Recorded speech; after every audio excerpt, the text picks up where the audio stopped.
Hello നമസ്കാരം. So ഇതെൻ്റെ ഒരു പുതിയൊരു യൂട്യൂബ് ചാനലാണ്. സോ യൂട്യൂബ് ചാനലിൽ നിങ്ങൾ തമ്മിൽ കണ്ട പോലെ തന്നെ ഒരു ക്യാറ്റിയ ഇൻ്റർഫേസ് പഠിപ്പിക്കുന്ന രീതിയിലുള്ള ക്ലാസ്സസ് ആയിരിക്കും. സോ എന്നെപ്പറ്റി പറയുകയാണെങ്കിൽ ഞാനൊരു മെക്കാനിക്കൽ ഡിസൈൻ എഞ്ചിനീയറാണ്. ഞാൻ വർക്ക് ചെയ്യുന്ന കമ്പനി സഫ്രാനാണ്. സോ ബേസിക്കലി അവർ യൂസ് ചെയ്യുന്ന ക്യാറ്റിയാണ്. അപ്പോൾ ക്യാറ്റിയയിലെ ടൂൾസ് ഉപയോഗിച്ചിട്ട് ആണ് മിക്ക ഡെവലപ്മെൻറ്റും ഡിസൈനും കാര്യങ്ങളൊക്കെ ചെയ്യുന്നത്. അതിന് നമുക്ക് ഫർദർ കാര്യങ്ങൾ നമുക്ക് ഡിസ്കസ് ചെയ്യാം. സോ നിങ്ങൾ തമ്മിൽ കണ്ട പോലെ തന്നെ ഒരു ക്യാറ്റിയ ട്യൂട്ടോറിയൽ കാര്യങ്ങളായിരിക്കും ഉണ്ടാവുക. അപ്പോൾ നിങ്ങളെ സപ്പോർട്ട് കാര്യങ്ങളുണ്ടെങ്കിൽ we can continue this program. Okay, so നമുക്ക് നേരെ തുടങ്ങാം. So we have CATIA version. നമുക്ക് ക്യാറ്റിയ പല സ്ഥലത്തുനിന്ന് ഡൗൺലോഡ് ചെയ്യാം. ബേസിക്കലി ക്യാറ്റിയ എന്ന് പറയുന്നത് ഒരു ലൈസൻസ് സോഫ്റ്റ്വെയർ ആണ്. സോ നമുക്ക് അതിന് ക്യാഷ് കൊടുത്ത് തന്നെ മേടിക്കേണ്ട ആവശ്യങ്ങളുണ്ട്. അത് വർക്ക് ബെഞ്ചിനുള്ളിൽ തന്നെ ഓരോരോ ഡിഫറൻസ് കാര്യങ്ങളുണ്ട്. So we can crack download ചെയ്യുക, അതായിരിക്കും ഏറ്റവും കൂടുതൽ നല്ലത്. അതിൻ്റെ നിങ്ങൾക്ക് അറിയില്ലെങ്കിൽ ജസ്റ്റ് കമൻറ്റ് ചെയ്താൽ നമുക്ക് അതിനെപ്പറ്റി വേറൊരു വീഡിയോ ഉണ്ടാക്കാം. ഗിറ്റ് ഇൻ ടു പീസ് പറഞ്ഞാൽ കുറേ ക്രാക്കഡായിട്ട് വേർഷൻ നമുക്ക് കിട്ടും. സോ ഇതാണ് CATIA interface. So CATIA interface ഇങ്ങനെയാണ് ഉണ്ടാവുക. ഇവിടെ പറയുന്ന പോലെ തന്നെ സ്റ്റാർട്ട് നമ്മളെ സാധാരണ വേർഡ് ഉപയോഗിക്കുന്ന ഫയൽ എഡിറ്റ് കാര്യങ്ങളുണ്ടാവും. പിന്നെ ടൂൾസ് ഉണ്ടാവും. അതിനായിട്ട് ടൂൾസ് ഉണ്ടാവും. അനലൈസ്, വിൻഡോസ്, ഹെൽപ്പ് കാര്യങ്ങളുണ്ടാവും. പിന്നെ സ്റ്റാർട്ടിൽ തന്നെ ഓരോരോ വർക്ക് ബെഞ്ച് ഉണ്ട്. സോ വർക്ക് ബെഞ്ച് എന്ന് പറയുമ്പോൾ തന്നെ ഓക്കെ, വർക്ക് ബെഞ്ച് എന്ന് ക്യാറ്റിയതിൽ കുറേ തരം വർക്ക് ബെഞ്ച് ഉണ്ട്. ഒന്നാമെന്ന് വെച്ചാൽ പാർട്ട് വർക്ക് ബെഞ്ച് ഉണ്ട്. മെയിനായിട്ട് ഉപയോഗിക്കുന്ന പാർട്ട് വർക്ക് ബെഞ്ച് ഉണ്ട്, സർഫേസ് വർക്ക് ബെഞ്ച് ഉണ്ട്, പിന്നെ ഷീറ്റ് മെറ്റൽ വർക്ക് ബെഞ്ച് ഉപയോഗിക്കാറുണ്ട്. പിന്നെ ഉപയോഗിക്കാറുള്ളതെന്ന് അസംബ്ലി വർക്ക് ബെഞ്ചാണ്. അതിപ്പോൾ നമ്മളെ part work bench surface work assembly ചെയ്യാനുള്ള ഒരു ഇതാണ് അങ്ങനത്തെ വർക്ക് ബെഞ്ചാണ്. സോ നമുക്ക് ഡീറ്റെയിൽസ് അതിനെ പറ്റി പോവാം. സോ ഏതൊക്കെ വർക്ക് ബെഞ്ച് ഉണ്ടെന്ന് പറഞ്ഞാൽ ജനറേറ്റീവ് ഷേപ്പ് ഡിസൈൻ എന്ന് പറഞ്ഞൊരു പോപ്പുലറായിട്ട് ഉപയോഗിക്കുന്നത് വെച്ചാൽ സർഫസ് ഡിസൈൻ ചെയ്തിട്ടുള്ള സർഫസ് എന്ന് വെച്ചാൽ കർവായിട്ടുള്ള നിങ്ങൾ മുന്നേ തന്നെ ഉള്ള ഏതെങ്കിലും ഒരു കർവ്ഡ് സർഫസ് അങ്ങനത്തെ നമുക്ക് ആക്സസിബിളായ കുറച്ച് സർഫസ് ഉപയോഗിക്കാൻ ഡിസൈൻ ചെയ്യാൻ പറ്റുന്ന ഏറ്റവും നല്ലൊരു വർക്ക് ബെഞ്ചാണ് generative shape design surface work bench. ഇതിപ്പോൾ നമ്മൾ വർക്ക് ബെഞ്ച് മാറ്റുമ്പോൾ നിങ്ങൾക്ക് ഇതാണ് ടൂൾസ് മാറും. സോ ഇത്രയും ടൂൾസ് ഉണ്ട്. ഈ താഴെ കാണുന്ന ടൂൾസ് മെയിൻലി കോമൺ ആണ്. അല്ലാണ്ട് ഈ റൈറ്റ് സൈഡ് കാണുന്ന ഭാഗമുള്ള ടൂൾസ് എന്ന് വെച്ചാൽ കുറച്ച് വ്യത്യാസം ഉണ്ടാവും. ഓക്കെ, പിന്നെയുള്ള part work bench. Part work എന്ന് വെച്ചാൽ ജസ്റ്റ് ഒരു അതായത് മെഷീൻഡ് ടൂൾസ് അല്ല മെഷീൻഡ് ആയിട്ടുള്ള തിങ്സ്, സ്ക്വയർ അങ്ങനത്തെ കാര്യങ്ങളൊക്കെ ഡിസൈൻ ചെയ്തിട്ടാണ് പാർട്ട് വർക്ക് ഉപയോഗിക്കുന്നത്. അപ്പോൾ ഞാൻ ഇവിടെ കാണപ്പെട്ട ടൂൾസ് മാറിയിട്ടുണ്ട്. ഇവിടെ മേലെയും ടൂൾസ് ഉണ്ട്, താഴെയും ടൂൾസ് ഉണ്ട്. ഓക്കെ, പിന്നെയുള്ളതെന്ന് വെച്ചാൽ ഇലക്ട്രിക്കൽ ഹാർനസ്സൊക്കെ നമുക്ക് അധികം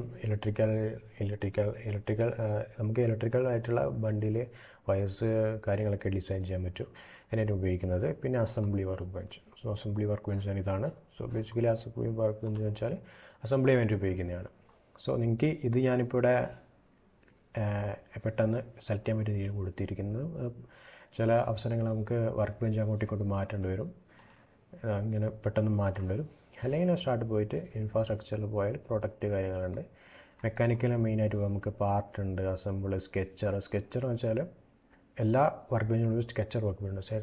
സ്കെച്ചർ വർക്ക് ബെഞ്ച് എന്ന് വെച്ചാൽ നമ്മൾ ഒരു നമുക്ക് സ്കെച്ചറിൽ കയറിയാൽ നമ്മൾ പെയിൻറ്റിൽ ഉപയോഗിക്കുന്നതാണ് സ്ക്വയർ കാര്യങ്ങൾ, റൗണ്ട് അങ്ങനത്തെ കാര്യങ്ങൾ വരയ്ക്കാം. സോ പിന്നെ അത് വെച്ചിട്ട് ഡെവലപ്പ് ചെയ്യാനാണ് സ്കെച്ച്. അതെല്ലാത്തിൻ്റെ ഉള്ളിലുണ്ട്. അതായത് പാർട്ട് വർക്ക് പോയാലും നമുക്ക് സ്കെച്ച് ചെയ്യാൻ പറ്റും, സർഫസ് പോയി സ്കെച്ച് ചെയ്യാൻ പറ്റും. ഓക്കെ, പിന്നെയുള്ള കാര്യങ്ങൾ നമുക്ക് നോക്കാം. മോൾഡ് 2D ലേ ഔട്ട് ഉണ്ട്, ഡ്രാഫ്റ്റിംഗ് ഇമ്പോർട്ടൻ്റ് ആണ്. നമുക്ക് അതിനെപ്പറ്റി പറയാം. ഷീറ്റ് മെറ്റൽ ഡിസൈൻ ഇമ്പോർട്ടൻ്റ് ആണ്. വയർ ഫ്രെയിം ഡിസൈൻ ഉണ്ട്, ജനറേറ്റീവ് ഷേപ്പ് ഉണ്ട്, ഡിസൈൻ ഉണ്ട്. ഓക്കെ, ഷേപ്പിലും ഓക്കെ ജനറേറ്റീവ് ഷേപ്പ് ഡിസൈൻ ഉണ്ട്. ബാക്കി അങ്ങനെ കുറേ ടൂൾസ് ഉണ്ട്. സോ ബേസിക്കലി ഇത് ക്രാക്ക് ഡിവിഷൻ ആയതുകൊണ്ട് ഇതിൽ നമുക്ക് ഏകദേശം എല്ലാം കിട്ടും. സാധാരണ ഓരോരോ വർക്ക് ബെഞ്ചിന് നമുക്ക് ഓരോരോ ഇത് കൊടുക്കണം. അതായത് ഓരോരോ എമൗണ്ട് കൊടുത്ത് നമ്മൾ മേടിക്കേണ്ടതാണ്. ലൈസൻസ് ഇഷ്യൂ വരുന്നൊരു ഇതാണ്. സോ പിന്നെയുള്ളതെന്ന് വെച്ചാൽ നമ്മൾ ഫയലുണ്ട്, ന്യൂ ഫോം ഉണ്ട്, ഓപ്പൺ, ക്ലോസ്, സേവ് ആസ് നമ്മൾ സാധാരണ കാണുന്ന പോലെ തന്നെ. പിന്നെ എഡിറ്റിൽ ഒന്നുമില്ല, എഡിറ്റ് കാര്യങ്ങൾ. പിന്നെ സെർച്ച് കൂടുതൽ ഉപയോഗിക്കുന്ന ടൂൾസാണ്. ലിങ്ക്സൊക്കെ ഉപയോഗിക്കുന്നതാണ്. പിന്നെ ഫിറ്റിന് ഇതൊക്കെ നമ്മൾ അതിൻ്റെ വ്യൂ അഡ്ജസ്റ്റ് ചെയ്യാൻ വേണ്ടി ഉപയോഗിക്കുന്നതാണ്. നമുക്ക് ഡീറ്റെയിൽ ആയിട്ട് പോകാം. പിന്നെ ഇൻസേർട്ടിൽ ന്യൂ പാർട്ട് ഡിസൈൻ കാര്യങ്ങളൊക്കെ ഉണ്ട്. അത് നമ്മൾ വർക്ക് ബെഞ്ച് ആർബി ഇൻസേർട്ട് കാര്യങ്ങൾ മാറും. പിന്നെ ടൂൾസിൽ നമുക്ക് ഓപ്ഷൻ പോയാൽ കുറച്ച് കാര്യങ്ങളുണ്ട്. സാധാരണ കാര്യങ്ങൾ നമ്മൾ എഡിറ്റ് ചെയ്ത് മാറ്റുന്നതനുസരിച്ച് നമുക്ക് ഡിസ്പ്ലേ കാര്യങ്ങൾ മാറ്റാം, മെക്കാനിക്കൽ ഡിസൈൻ മാറ്റാം, അങ്ങനത്തെ കാര്യങ്ങളുണ്ട്. നമുക്ക് അത് ഉപയോഗിക്കുമ്പോൾ ഡീറ്റെയിൽ ആയിട്ട് നമുക്ക് പോവാം. പിന്നെ വിൻഡോസിൽ നമുക്ക് വിൻഡോസ് അങ്ങോട്ടും ഇങ്ങോട്ടും മാറ്റാം, പിന്നെ കാര്യങ്ങൾ അങ്ങോട്ട് മാറ്റാം. പിന്നെ ഹെൽപ്പ് അധികമില്ല. അനലൈസിൽ കുറച്ച് അനലൈസ് ചെയ്യാൻ പറ്റുന്ന ടൂൾസ് ഉണ്ട്. അതായത് മെഷർമെൻറ്റ്, ക്ലാഷ്, സെക്ഷൻ എന്ന കാര്യങ്ങളുണ്ട്.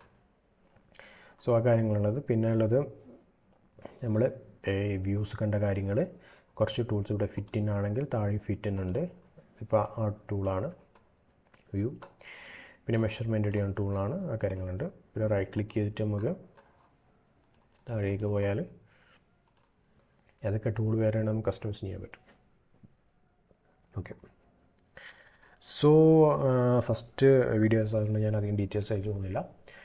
അപ്പോൾ നിങ്ങൾക്ക് ഡീറ്റെയിൽ ആയിട്ട് ഏത് കാര്യങ്ങൾ അറിയണമെന്ന് വെച്ചാൽ ജസ്റ്റ് കമൻറ്റ് ചെയ്യാം, നമുക്ക് അങ്ങനെ പോകാം. അല്ലെങ്കിൽ നമുക്ക് ഓരോരോ വർക്ക് ബെഞ്ച് കാര്യങ്ങളായിട്ട് പോകാം, ബേസിക് കാര്യങ്ങളൊക്കെ കവർ ചെയ്തിട്ട് നമുക്ക് അങ്ങനെ പോകാം.